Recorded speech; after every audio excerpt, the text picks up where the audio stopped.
encrypted within an ancient tomb which lies hidden beneath centuries of dust in the guarded library of Miquelon, is the story of how the Rift was formed.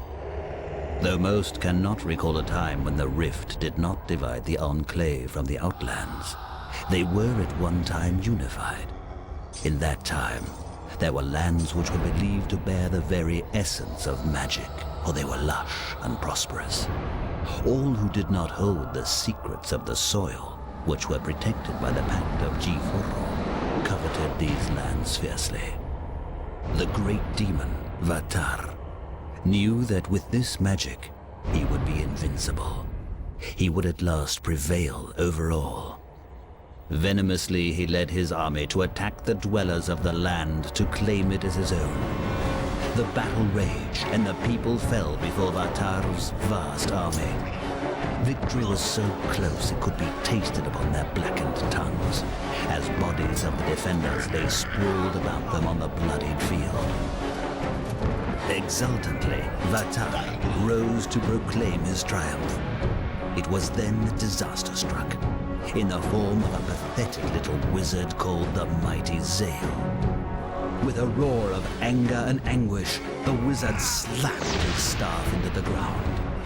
The world trembled and then cracked, parting beneath Vatar's feet.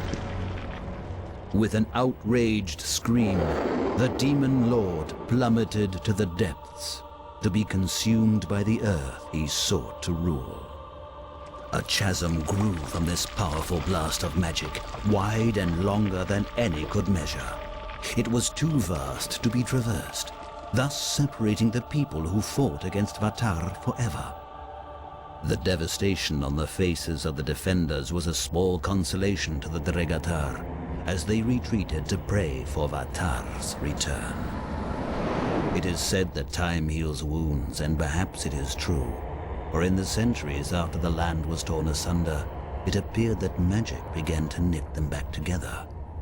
The rift has grown smaller, and can even be crossed in certain locations. The Dregatar, driven by an age-old lust for the land that should belong to them, are now raising their hordes, building siege weapons, and preparing for the day when they may take their revenge and possession of the magic lands. On the other side of the rift, the people of Selenheim are strengthening their defenses. They know another war will soon be waged against them. While the armies are being gathered along the border of the rift, the head counselor of Arkmor, Mordessa, is making further preparations.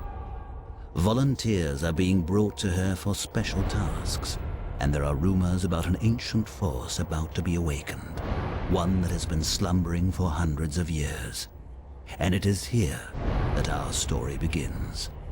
Violently shaken from their sleep, the Chosen are taken by hooded figures to an unknown fate.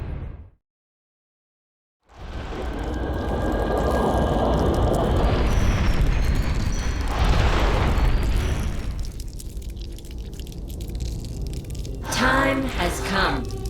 You have been summoned here to do my bidding and prove your devotion to our cause. You should feel honored that you were chosen, for if you please me, you will be rewarded abundantly. However, should you fail, your reward will be eternal pain. Your first mission will be to bring me the Crystal of Everything. It is located in the house that once belonged to Zorana, a former enemy who is now dead. The home is still guarded, and it may be difficult for you to gain entrance, but that is not of my concern. The crystal can be found in the library.